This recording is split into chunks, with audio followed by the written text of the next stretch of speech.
بسم الله الحمد لله والصلاة والسلام على أشرف الأنبياء وإمام المرسلين أما بعد وأسألك لذة نظري إلى وجهك والشوق إلى لقائك.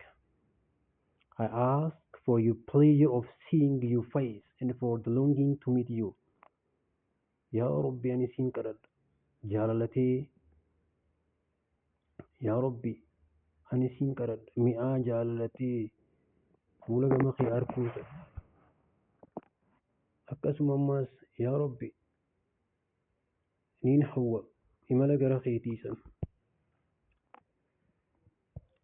زنون ربي الرحمة إساف حاقر وكنجي والله دنيانتون مئان سيخا أرقمتون ربي وفي يادتشو داني ربي وفي يادتشو الدميسون أرقمت أكسم جرون ابتيانتو أمو جرون الخراسا مئان سيخا أرقمتون أرارم ربي تي مئان سي أرقمتي والله جالا جنني أمو مئان سا argamtuun gaafa fuula rabbii bareedaa miidhagaa sana garan. In the paradise jannata keessatti the believer will get to see Allah once a week. Jannata keessatti mumintoonni rabbii isaanii arguudhaaf taa'u torbaanitti guyyaa tokko hunda jumaa guyyaa jimmataati agaran je. As for the elite of the paradise aboo hayyoonni jannataa they will get ni argatan je isaan san they will get to see Allah TV daily rabbii ofii Allah ni agaran guyyatti yeroo lama agaran je once in the morning and once in the evening ganamaa fi galgala ni agaran je ulamaan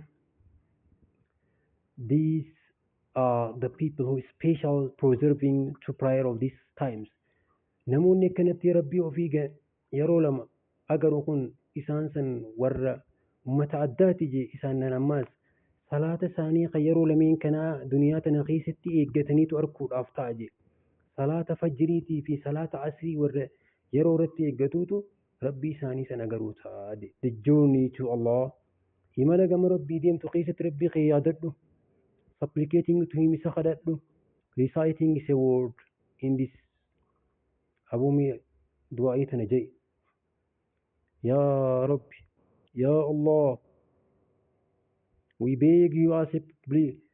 سخد أن أكير جمان كني سنة سخدت وأسألك لذة نظري إلى وجهك وشوقي إلى لقائك وأسألك لذة نظري إلى وجهك وشوقي إلى لقائك.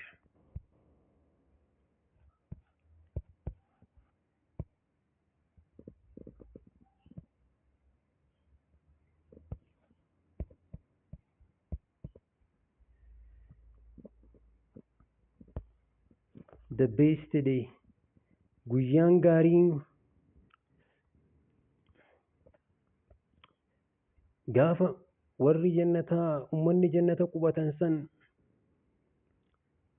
seenanii eegalan qananii dhuman qabne san qananii daangaan qabne eegalan san isaan guyyaa san qurfaa'ina yookaan ni simannaa addaati simatamatamu waamaan tokko ni ja'a akkana jee dhageessisa yaa warra jannataa yaa jiraattota jannataa yaa warra jannata qubate your Lord rabbiin keessan jabaatee ol tahee request you to visit him isin barbaada isa daawwattaniif so came to visit him koottaa isa daawwadhaa jaameeti yaamaan tokko lallabee yaama je so they will reply eegana isaanis ni deebisan je we hear dhageenye we obey ajamuudha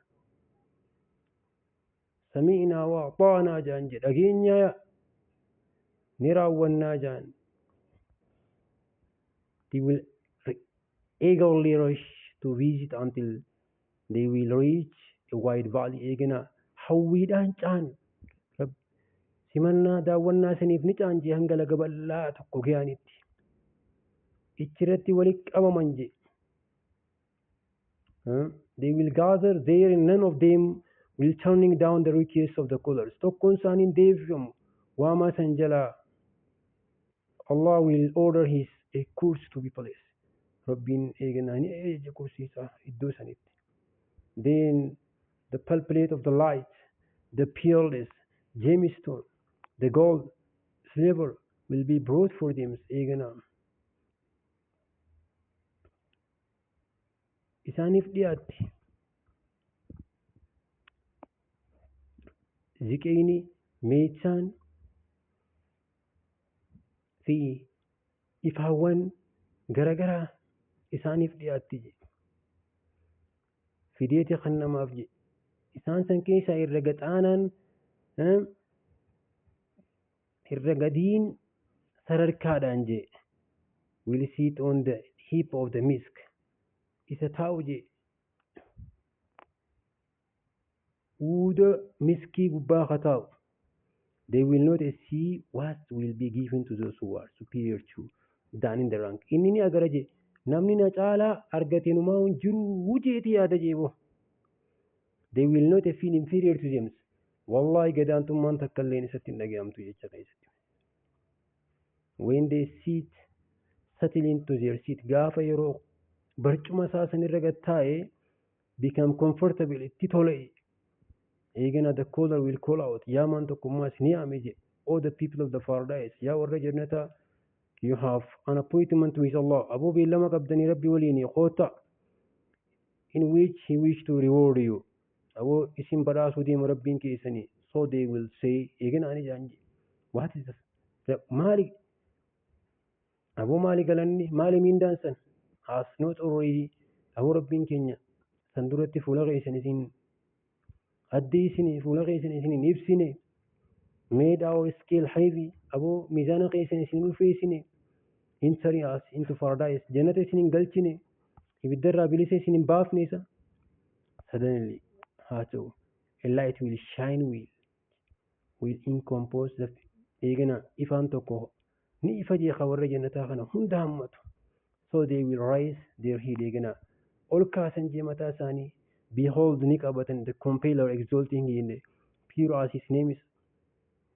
Rabbii oltee maqaa rabbii qulqulluu gaarii saniin will appear from above them. Gubbaa isaaniitti ni agarra. He will proclaim ni dubbatan all the people of paradise. Yaa warra jannataa peace be upon you. Nageenya isin irratti haa jiraatu. They will respond to this a greeting with the best response. Eegana ni deebisan salaamtaa isaanii tan irra caaltuu deebiidha. Yaa o Allah yaa rabbii keenya you are the source of the peace. Wallahi nageenyi sumarraa argama. From you came the peace. Numaaf fidde nageenya sumarraa arganne. Blessed are you. Aboo warraan tana bara keeyfamtan. The full of the majesty guddinaa fi sadarkaan hundi rabbumaan malte. Rabbiin keenya guddatee oltee. Will manifest himself love. Eegana rabbiin itti kolfa je. All the people of the paradise. Yaa warra jannataa. Where are my servants? Mee isa jiran gabroonni koo who obeying me. Warri qaalii koo godhe without having ever seen me. Osoo nan agarin warri qaalii kiyya godhaa ture. This is the day of the increase. Arrawoo dabaladhaa. Guyyaan guyyaa dabalannaati. Dabaladhaa jaanji. So they will give. Eegana ani kanan deebi'aa wal fakkaattu. We are placed. Jaalanne yaa rabbii keenya gammanne so we be placed with us. Sirraa jaalanne jaanji. So will say the people of the yaa ummata jannataa. If I was not a place you. Yoo nurraan jaalatin akkamiin nu goota warra jannataa jiraatota jannataa. This is the day of the increase. Guyyaan irraa guyyaa dabalannaati. So ask me na gaafadhaa. They will give the same response. Abummaas deebii wal fakkaatu kannan je. Show us your face. Yaa rabbi fuula kee nu garsiisi. So that we may look ni agarraa. Yeruma takka agarraa fuula kee nu garsiisi jaan je. So the Lord Almighty nama geesse kana rabbiin guddatee oltee. Ifirraa girdoo saaqeeti. Reveal himself to them. Of itti garsiisa je. He will cover them with his light. Eegana ni haguugamu. Ifaa nuura isaatiin which would have burning them. Sila inni san ka isaan gubuufu. If Allah had not willed, garuu Rabbiitu hin ayyamin male. Rabbiin ayyameef guyyaa san upon seeing Allah Rabbi isaanii agara. So they will forget every blessing had ever seen. Aboonni irraanfatan jiqaanii dabarsan hunduma siitu. They will not remain a single person in the gathering excepting but his Lord, exalting and speak to him. Aboo nam tokko hafuun taa'u je walitti qabaminsa sanirraa ka Rabbiin keenya guddatee ol ta'e kallattiidhaan namuu Rabbii ofii dubbisu. So do you remember the day that ni yaadatta aboo guyyaa waan akkanaa waan akkasii daleete san ni beeyta? Guyyaa waan akkanaa hamtuu akkasii ta dhokotee daleete san takkanaa takkasii jee Rabbiin sitti odeessu nama hundaa'u tokko tokkoon gaafata je. He will remind them. Isaan yaadachiise dalagaa isaanii hamtuu the bad deeds dalagaa isaan hamtuu duniyaa dalagan san isaan yaadachiise je. The person will say, Ya Rabbi, did you not forgive me? Ya Rabbi naan dhiifne jaaje. So he will say, of course, it's only through my forgiveness. Kun kan argameen baraarama kiyyaani that you obtain this position of yours. Sadarkaa irra jirtu kana baraarama kiyyaan geessee jaan je Rabbiin. Dhugumatti zannuuniin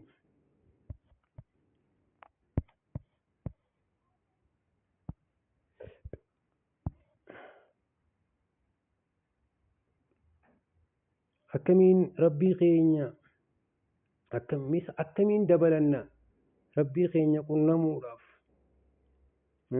hawwii ta'e aboo dabalachuudhaaf imala Rabbii kee waliin wal qunnamtu. Kanaaf imala san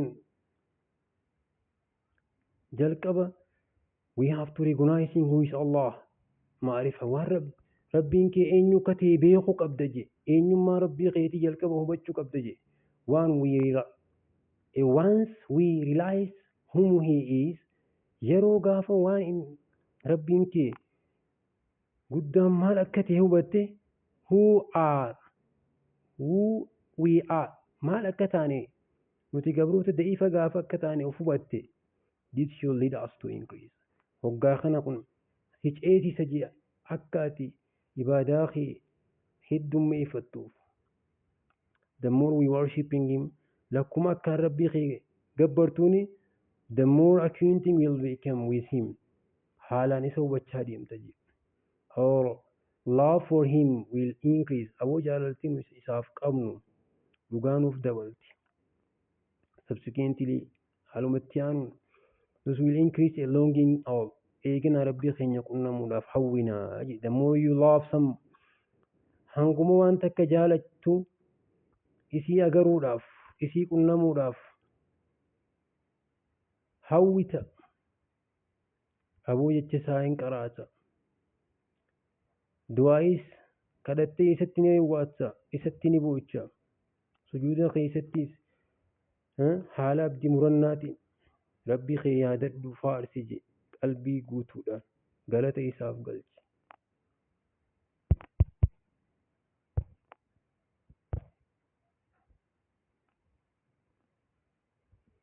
Dhugumatti Rabbii kee qunnamuudhaaf hawwuun ni onnee namaa tana dhugumatti belbela isii irra jiruu fi dhibee isii irra jirtu jaalala isiin duniyaa qabdu tan irraa hayxi je Ibnu Qayyim rahimahullahu.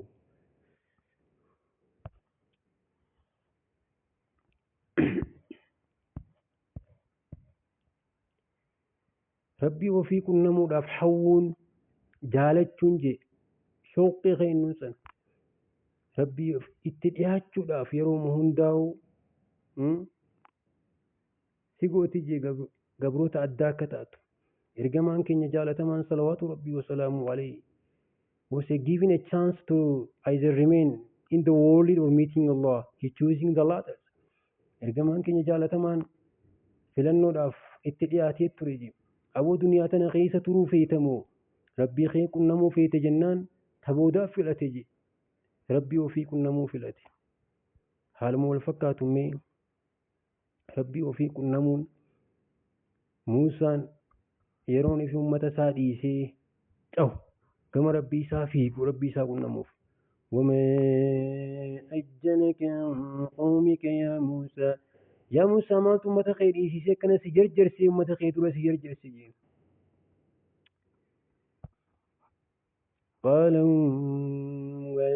قالوا مولاي على عسري وعجلت إليك ربي لترضى أكل هدي بسيف reply they are following my step أكيسان فانا قوهر دفنيف يعني I have hastened to you يعني موغا مخيتين جرجفة my lord يا ربي غي so you will be pleased أكاتنا جالت توفي ربي إليك لترضى كما قي جالتهم وفي. We see the similar explanation of love مي هم خنا فكات ربي وفي كنا موف قيسة دعاء عاسيان عليه السلام قلت هاتي ور فرعون she asking Allah ربي سيني قافت تجيشين أكنيتي ربي ابلني عندك بيتا في الجنة يا ربي غيف برتنا أفجارك الله فوق جنة آياتي دخلت تجي my Lord build for me near you in house in paradise حكمتي لما ندبتنجي near you يكون before a house إبرتي يا رب مننا جاري she choose her neighbor before the house إيجن عايزين نفلت ما دور منه. What was more important to her was that she enjoyed proximity and closeness to Allah than the house itself. والنسين في الأد ربي وفي كنمو في الأتجي منا في اللمار رقمت الدعاء بريد انتم مال لو تأجرسيس هممتك كيسينك ربي في بيتي في هممتك ربي في جالته نو أجرسيفتي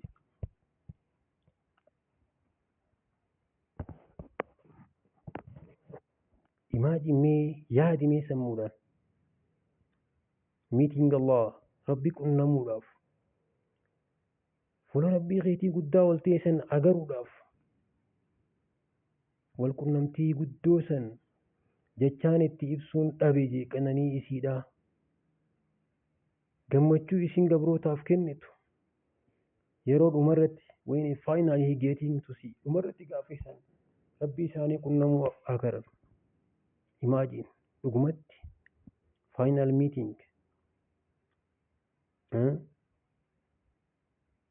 walgahiin xumuraa tataate jaalatamtu fi taati gabbaraa turte duniyaa kanatti the one who always talked isa yeroo hundatti haasaa turte the one who love us more than love ourselves isa jaalachaa turte duniyaatti lubbuu teetirra.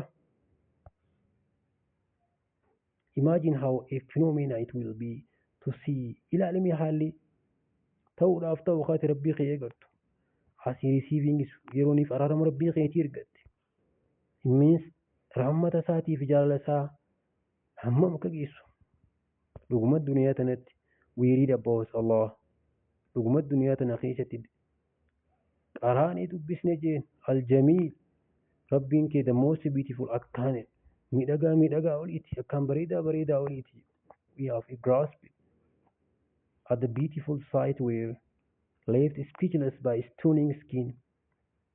Imagine finally seeing the source of all that beauty. Dhugumatti duniyaa tana keessatti waan akkatti ibsan hin qabne miidhagina keessa maddii bareedina sanii hundinuu rabbii keessanii jedhu. Dhugumatti duniyaa tana keessatti muuxannoo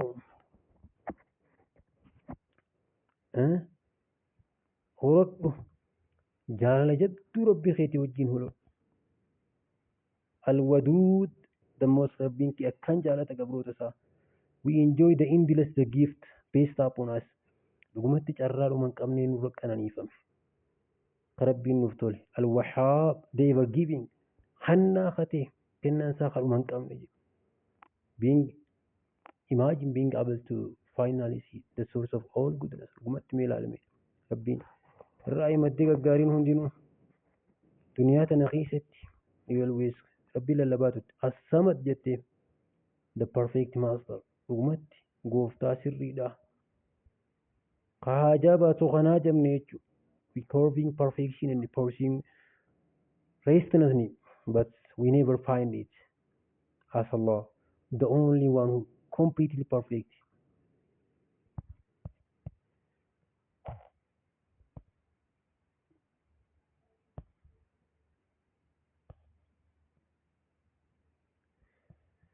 وجوه يومئذ نادرة وجوه يومئذ نادرة إلى ربها ناظرة.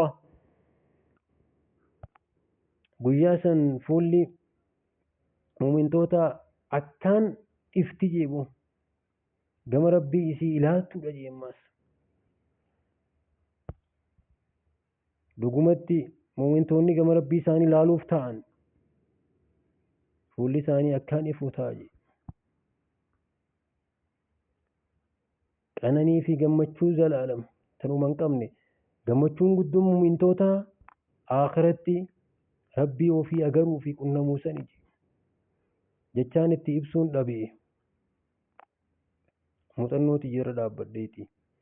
When the people of Jannah will see Allah, gaafa warri jannataa Allah subhanahu azza wa jalla with their very own eyes ijuma isaa tanaan agaru san they will forget all the previous blessing given to them for life. qananiiwwan jannata keessatti isaanii kennamte hunda ni irraanfatan jedhe. ergamaan gooytaa salawaatu rabbii wasalaamu alayhi when the people of the paradise enter gaafa warri jannataa jannata seene Allah azza wa jalla will say ni jaan who do you like anything more dabalatan feetanii waan biraa they will say have you not bright yaa rabbi fuula keenya nu ibsiteen jirtu maal barbaannaami jannata nu galchiteen jirtu ibiddarraa bilisa nu baafteen jirtu maal barbaannaami azza wa jalla will lift eegina rabbiin geddoo isaafirraa kaaseeti jedhe. Nothing they are given will be more beloved. Hoggaa kana wallaahi wanni isaan bira jaalatamtu gizee gama rabbii isaanii ilaalan azza wa jalla jeeti eegana ayata kana qaree those who good will have the finest reward and more. dhugumatti isaanan gaarii hojjetaniif ni daballa jee rabbiin gaarii gaariin san maali jennaan the more refer to the gift carraa rabbii ofii agaruu harkachuu sani jedhu. dhugumatti muumintoonni rabbii isaanii agaruuf ta'an jee akka ji'a goobanaatti jee.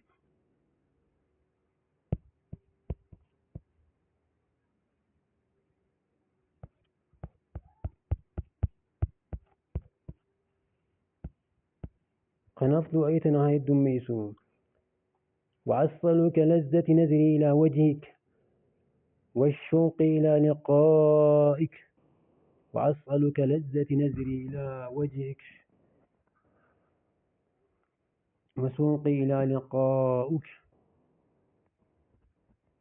وآخر دعوانا